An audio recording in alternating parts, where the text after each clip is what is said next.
بسم اللہ الرحمن الرحیم والصلاة والسلام علی رسولہ الکریم وعلی آلہ وصحبہ اجمعین۔ آخری عشرہ شروع ہونے والا ہے۔ اس میں دو چیزیں بڑی اہم ہیں، ایک شب قدر اور ایک اعتکاف۔ شب قدر 5 راتوں میں گھومتی ہے، ایک 27 کی رات ہی شب قدر نہیں۔ ہمارے پورے ملک میں 27 کی رات اس طرح منائی جاتی ہے جیسے یہی شب قدر ہے، حالانکہ اس کو اللہ نے گھما دیا ہے۔ کبھی یہ 21 میں ہوتی ہے، کبھی 23 میں ہوتی ہے، کبھی 25 میں ہوتی ہے، کبھی 27 میں ہوتی ہے، کبھی یہ 29 میں ہوتی ہے۔ اس کو اللہ تعالیٰ نے ایسے متعین نہیں کیا ہے۔ اللہ کے محبوب صلی اللہ تعالیٰ علیہ وسلم تشریف لا رہے تھے شب قدر بتانے کے لیے، تعین کے ساتھ، متعین ہونے کے ساتھ۔ کچھ 2 آدمی آپس میں لڑ رہے تھے، تو آپ نے فرمایا کہ میں آیا تھا تمہیں بتانے شب قدر، لیکن ان کی لڑائی کی وجہ سے اللہ تعالیٰ نے مجھے اس کو بھلا دیا ہے، لہٰذا اب تم اسے 5 راتوں میں تلاش کرو۔ اور یہ اللہ کا بہت بڑا کرم ہوا کہ اللہ نے اسے اس میں گم کر دیا۔ اگر اللہ تعالیٰ اس کو متعین کر کے بتا دیتے، اور آگے آنے والے زمانوں میں تو پتہ ہے کہ شب قدر میں بھی لوگ شراب بھی پئیں گے، زنا بھی کریں گے، تو پھر ایسی اللہ کی پکڑ آتی کہ شاید ہم بندر اور خنزیر بنا دیے جاتے۔ تو اللہ تعالیٰ جیسے وہ دسترخوان اترا، عیسیٰ علیہ السلام کی قوم نے کہا دسترخوان اتارو، ایمان لیں، انزل علینا مائدۃ من السماء، تو عیسیٰ علیہ السلام نے کہا یا اللہ دسترخوان اتار، تو اللہ تعالیٰ نے فرمایا اتار تو دوں گا، لیکن پھر کوئی ایمان نہ لایا تو وہ عذاب دوں گا کہ سب دیکھیں گے۔ تو دسترخوان اتارا، پھر بھی لوگ ایمان نہیں لائے، سوائے چند ایک کے، تو اللہ نے باقیوں کو خنزیر بنا دیا۔ تو شب قدر متعین ہوتی اور لوگ شرابیں پی رہے ہوتے، جوا کھیل رہے ہوتے، ناچ گانا کر رہے ہوتے، تو پتھر برسنے یا بندر خنزیر بننا ممکن ہے، ایسا ہوتا ممکن ہے۔ تو اللہ تعالیٰ نے اپنے نبی کی طفیل اس کو 5 راتوں میں گھما دیا۔ ایک تو 5 راتیں جاگنے سے 4 راتوں کی عبادت اور مل گئی، اور ایک شب قدر مل گئی۔ اور دوسرا اللہ کی رحمت ہوئی کہ اس کو چھپا رہنے دیا تاکہ اس کی ناقدری نہ ہو، لوگوں کو پتہ بھی نہ ہو، ناقدری نہ ہو۔ آخری عشرہ مغفرت کا ہے، پہلا رحمت، دوسرا مغفرت، اور تیسرا گناہوں سے، جہنم سے آزادی۔ آخری عشرہ جہنم سے آزادی کا ہے۔ نبی پاک صلی اللہ تعالیٰ علیہ وسلم ساری زندگی اعتکاف بیٹھے آخری عشرہ میں۔ بدر کی جنگ 17 کو ہوئی تو واپسی تک رمضان گزر گیا، تو نہیں بیٹھے۔ فتح مکہ رمضان میں ہوا تو یہ 2 سال آپ مدینہ سے باہر تھے، باقی 8 برس آپ مدینہ میں تھے، اعتکاف فرمایا۔ آخری 10 ہجری میں جب 11 ہجری 12 ربیع الاول آپ دنیا سے تشریف لے گئے، 10 ہجری آپ نے 20 دن کا اعتکاف فرمایا، اور جبریل کے ساتھ قرآن کا دور 2 دفعہ فرمایا۔ ایک دفعہ آپ نے رمضان میں کسی وجہ سے اعتکاف اپنا ملتوی فرمایا، کینسل فرمایا، تو وہ شوال میں 10 دن آپ دوبارہ اعتکاف میں بیٹھے۔ اعتکاف کا موضوع عاکفہ کہتے ہیں، مڑ جانا، پھر جانا، پلٹ جانا۔ تو اعتکاف کا مطلب ہے کہ اس طرح یکسو ہو کے بیٹھنا کہ دل اللہ کی طرف پھر جائے، دل اللہ کی طرف مڑ جائے۔ تو اس لیے 10 دن مسجد کے اندر رہنا اور صرف اللہ سے راز و نیاز اور اللہ کے تعلق بنانے کی کوشش کرنا۔ اللہ کا فضل ہے، ہمارے ملک میں کیا پوری دنیا میں بہت شوق سے اعتکاف میں لوگ بیٹھتے ہیں۔ جب رمضان گرمیوں میں نہیں تھا تو جانا ہوتا تھا حرمین میں، تو ماشاءاللہ جگہ نہیں ملتی تھی بیٹھنے کی، اتنے اعتکاف کرنے والے لوگ ہوتے تھے۔ جب کوئی چیز رسم بن جاتی ہے تو اس کی روح نکل جاتی ہے، روح نکل جاتی ہے۔ اعتکاف کا مطلب ہے خلوت میں اللہ سے تعلق بڑھانا، لیکن جب وہ اعتکاف ہی ایک مجلس بن جائے اور اعتکاف بھی ایک بھیڑ بن جائے تو وہ اعتکاف نہیں رہتا، نہ اس کا وہ مقصد پورا ہوتا ہے اور نہ اس کا وہ اجر ملتا ہے جو اس پر رکھا گیا ہے کہ ایک دن کا اعتکاف جہنم سے 3 خندق دوری ہے، اور ایک خندق کا فاصلہ زمین آسمان کے برابر ہے۔ تو اعتکاف کا صحیح فائدہ تب ہے جب آپ بیٹھنے سے پہلے علماء سے پوچھ لیں کہ کیسے بیٹھنا ہے، کیا طریقہ ہے۔ ہاں، میں مسائل تو اتنی تفصیل سے بیان نہیں بتا سکتا، کوئی اتنے لمبے چوڑے مسائل ہیں بھی نہیں۔ مسجد کی پابندی کرنی ہے، مسجد سے بغیر ضرورت کے نکلیں گے تو اعتکاف ختم ہو جائے گا، بس اتنی سی بات ہے۔ ہاں، ایک چیز جو اعتکاف کو بہت زیادہ خراب کر رہی ہے وہ یہ موبائل فون ہے۔ اب ہم چاہ رہے ہیں کہ ہمارا اور اللہ کا تعلق قائم ہو جائے، اور یہ موبائل نے تو زندگیاں خراب کر دی ہیں، نجی زندگیاں خراب ہو گئی ہیں، تعلق خراب ہو گئے ہیں، اور صحتیں خراب ہو گئی ہیں۔ بہت زیادہ اس کا استعمال ہے ہماری قوم میں۔ میں اتنا پھرا ہوں یورپ امریکہ میں، سوائے ضرورت کہ کبھی کسی کے ہاتھ میں موبائل نہیں دیکھا۔ یہاں دیکھو ہاتھوں میں موبائل پکڑ، 2 موبائل پکڑ کے چل رہے ہیں، کوئی کاروباری بھی نہیں ہے، کوئی بڑے زیادہ مصروف بھی نہیں ہیں، 2 3 موبائل رکھے ہوئے ہیں۔ اس قدر احمقانہ حرکتیں ہیں، گاڑی چلاتے ہوئے موبائل سنتے جا رہے ہیں۔ میرا ایک بہت پیارا دوست اس حادثے کا شکار ہوا کہ سامنے والا وہ یہ تو اپنی صحیح لائن پہ جا رہا تھا، وہ اس پہ چڑھ گیا، اس کا تو کھیل رہا، اور میرے ایک دوست قیمتی کی جان چلی گئی۔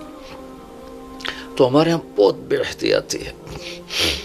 تو کم از کم یہ 10 دن آپ مسجد میں جا رہے ہیں، موبائل گھر چھوڑ کے جائیں، لیپ ٹاپ گھر چھوڑ کے جائیں، اور کئی ویڈیو گیم کھیل رہے ہوتے ہیں، بھائی تو اعتکاف نہ بیٹھ، گھر جا کے بیٹھ جا، اور موبائل پہ لگے ہوتے ہیں، لیپ ٹاپ ساتھ لے کے جاتے ہیں، وہاں کاروباری سلسلے چل رہے ہوتے ہیں۔ یہ کام تو آپ سارا سال کرتے ہی رہے ہیں۔ یہ 10 دن اس لیے فارغ کیے جا رہے ہیں کہ میں ہوں اور اللہ ہو، جب تم میرے پاس ہوتے ہو گویا کوئی دوسرا نہیں ہوتا۔ اس طرح اللہ کے ساتھ تعلق بن جائے، اس طرح اللہ پاک کی محبت نصیب ہو جائے کہ پھر ساری زندگی اللہ ہی اللہ ہو، ہر وقت۔ وَإِذَا احفظ اللہ یحفظک، احفظ اللہ تجدہ تجاہک، اپنے اللہ کو اپنے سامنے رکھ، اللہ تجھے ہر وقت اپنے سامنے رکھے گا۔ ہم تو ہیں ہی اللہ کے سامنے، ہر وقت اللہ کو تو اپنے سامنے پائے گا۔ تو اعتکاف میں بھیڑ اور رنگ برنگے کھانے اور لمبے چوڑے دسترخوان اور بے حساب افطاری سحری، یہ ساری چیزیں اس کی روحانیت کو ختم کرنے میں، میں یہ نہیں کہتا کہ اس کا اجر انشاءاللہ ملے گا، لیکن ایک نوجوان ماشاءاللہ، اکثر نوجوان، یہ فیصل مسجد اسلام آباد میں تو سینکڑوں لوگ اکٹھے ماشاءاللہ اعتکاف میں بیٹھے ہوئے ہوتے ہیں۔ تھوڑی جو بھائی اعتکاف میں بیٹھنا چاہتے ہیں، یہ میری چند گزارشات کو ضرور سامنے رکھیں۔ موبائل لے کر نہ جائیں، لیپ ٹاپ لے کر نہ جائیں، وہاں زیادہ فضولیات، بے شک اللہ کے دین کی باتیں کریں بھی صحیح، سنیں بھی صحیح، دعوت دیں، دعوت سنیں، تعلیم میں بیٹھیں، لیکن فضولیات میں نہ لگیں، زیادہ وقت دعا میں لگیں۔ اور اعتکاف والے کے لیے یہ بھی ایک بہت بڑی فضیلت ہے کہ اگر یہ سویا بھی ہو تو اس کی عبادت کا ہی لکھا جاتا ہے، اس کا کھاتا، اس کا سونا بھی عبادت، اس کا کھانا بھی عبادت، اس کا وہاں آرام کرنا بھی عبادت۔ لوگ رات کو جاگیں گے تو ان کا جاگنا لکھا جائے گا، لیکن یہ اعتکاف میں سویا بھی ہے تو اس کا جاگنا لکھا جائے گا، اور 5 راتوں میں 1 رات تو شب قدر ہے ہی، تو انشاءاللہ ضرور نصیب ہو جائے گی۔ تو یہ چند ایک تھوڑے احتیاطیں ہیں، اگر اعتکاف میں برت لی جائیں تو ہمیں اللہ کا تعلق نصیب ہو۔ مستورات خواتین جو گھروں میں اعتکاف بیٹھتی ہیں تو وہ ایک کمرہ ہوتا ہے، ایک کمرے کو متعین کر لیا جاتا ہے، اسی میں وہ رہتی ہیں، اس سے باہر نہیں نکلتی، اسی میں انہوں نے دن گزارنا ہوتا ہے۔ وہ 10 دن گزاریں، 3 دن گزاریں، جتنے دن کی بھی نیت کریں۔ اللہ کے محبوب صلی اللہ تعالیٰ علیہ وسلم ہمیشہ 10 دن کا اعتکاف فرماتے تھے، پھر ایک دفعہ 20 دن کا فرمایا، اور اس میں شب قدر ہے جو لیلۃ القدر خیر من 1000 شہر۔ ایک دفعہ آپ تشریف فرما تھے اور آپ نے بنو اسرائیل کے 4 انبیاء کا ذکر کیا جنہوں نے 80 سال اللہ کے راستے میں جہاد کیا۔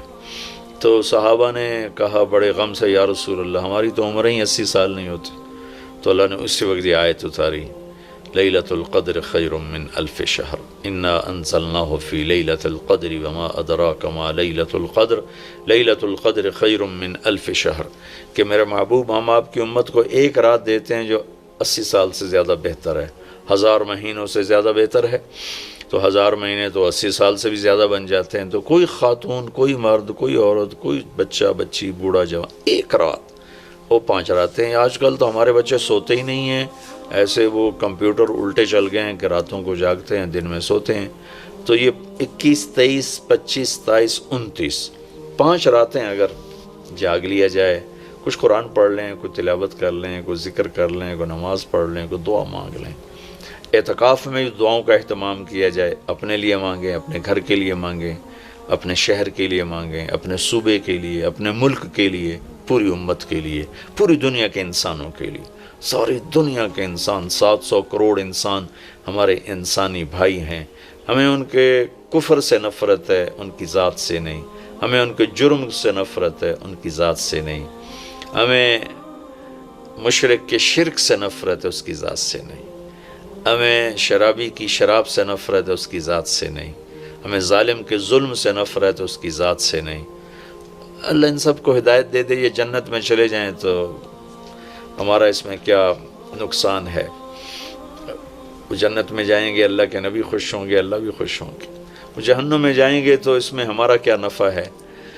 تو ہم تو سب کی ہدایت کی نیت کریں اور سب کے لیے دعا مانگیں۔ پھر جن کے مقدر میں نہیں ہے تو خود ہی اللہ کا غیبی نظام ان کو صاف کر دے گا، جن کے مقدر میں ہے اللہ تعالیٰ ضرور ان کے لیے خیر کے فیصلے فرمائے گا۔ تو دعاؤں کا اہتمام کیا جائے، اور خاص طور پر اس ملک کے لیے، یہ ہمارا دیس ہے، ہماری پناہ گاہ ہے، لیکن ہمارے اپنے ہاتھوں یہ لٹ گیا ہے، پٹ گیا ہے۔ سازشیں ہیں، فلاں کی سازش، فلاں کی ہوتی ہوں گی سازشیں، دنیا سازشوں کی جگہ ہے اور دنیا مکر و فریب کی جگہ ہے، لیکن میں تو یہی کہتا ہوں تو ادھر ادھر کی نہ بات کر، یہ بتا کہ قافلہ کیوں لٹا، مجھے رہزنوں سے گلا نہیں، تیری راہبری کا سوال ہے، دل کے پھپھولے جل اٹھے سینے کے داغ سے، اس گھر کو آگ لگ گئی گھر کے چراغ سے۔ پورے ملک کی بددیانتی کس کی سازش ہے؟ پورے ملک میں جھوٹ، یہ کس کی سازش ہے؟ پورے ملک میں ظلم و ستم، قتل و غارت، یہ کس کی سازش ہے؟ پورے ملک میں فرقہ واریت کی نفرت، یہ کس کی سازش ہے؟ پورے ملک میں زنا کے اڈے، یہ کس کی سازش ہے؟ پورے ملک میں جوئے شراب کے اڈے، یہ کس کی سازش ہے؟ دفتروں میں رشوت، بدعنوانیاں، یہ کس کی سازش ہے؟ زمینوں پہ قبضے، یہ کس کی سازش ہے؟ عدالت کا بک جانا، وکیلوں کا بک جانا، یہ کس کی سازش ہے؟ سیاستدانوں کا بک جانا، یہ کس کی سازش ہے؟ تمام طبقہ، علماء کا بک جانا، تاجروں کا بک جانا، ذمہ داروں کا بک جانا، کس کی سازش ہے؟ ہے اپنے ہی لگائے ہوئے زخم ہے۔ اس ملک کے لیے ضرور دعا کریں۔ اللہ کے نبی بھی مکے کے لیے دعا فرمائی، مدینہ کے لیے دعا فرمائی، انصار کے لیے دعا فرمائی، اپنے خاندان قبیلے کے لیے دعا فرمائی، اولاد کے لیے دعا فرمائی۔ تو دعاؤں کا اہتمام فرمائیں، بہت بڑی عبادت ہے دعا، بہت بڑی عبادت ہے دعا۔ اور دعا کا طریقہ یہ نہیں ربنا آتنا فی الدنیا، دعا کا طریقہ یہ ہے کہ پہلے اللہ کی تعریف کریں، پھر اللہ کے نبی پر درود و سلام پیش کریں، پھر اللہ سے باتیں کریں، بات کریں، یا اللہ تجھے تو پتہ ہے میرے ساتھ یہ ہوا، میرے ساتھ یہ ہوا، میرے دیس کے ساتھ یہ ہوا، میرے صوبے کے ساتھ یہ ہوا، ہمارا ساتھ ہمیں یہ مصیبت پیش آئی، یہ مشکل پیش آئی، اور تیرے سوا کوئی کرنے والا نہیں۔ اللہ سے باتیں کرو، منت کرو، خوشامد کرو۔ یہ دعا کا وہ طریقہ جو میرے اللہ کو پسند ہے۔ ہم شروع ہو جاتے ہیں ربنا آتنا فی الدنیا، کچھ رٹی رٹائی باتیں ہیں۔ ایک بات یاد رکھیں، دعا الفاظ کا نام نہیں، دعا کیفیت کا نام۔ دعا الفاظ کا نام نہیں، دعا کیفیت کا نام۔ ہمارے ماحول ہے، جی میرے لیے یہیں دعا کر دیں، میرے لیے ہاتھ اٹھا دیں، میرے لیے ہاتھ اٹھا دیں۔ ہاتھ اٹھوائے نہیں جاتے، وہ دعا کروائی نہیں جاتی، دعا لی جاتی۔ وہ اندر کی کیفیت کا نام دعا ہے۔ پھر وہ پشتو میں ہو، پنجابی میں ہو، سندھی میں ہو، سرائکی میں ہو، بلوچی میں ہو، بروہی میں ہو، بلتستانی میں ہو، گلگتی میں ہو، کسی بھی زبان میں ہو، اگر وہ کیفیت ہے تو عرش کو چیر کے پار نکل جائے گی۔ رٹائے الفاظ ہیں تو یہاں سے اوپر نہیں جائے گی.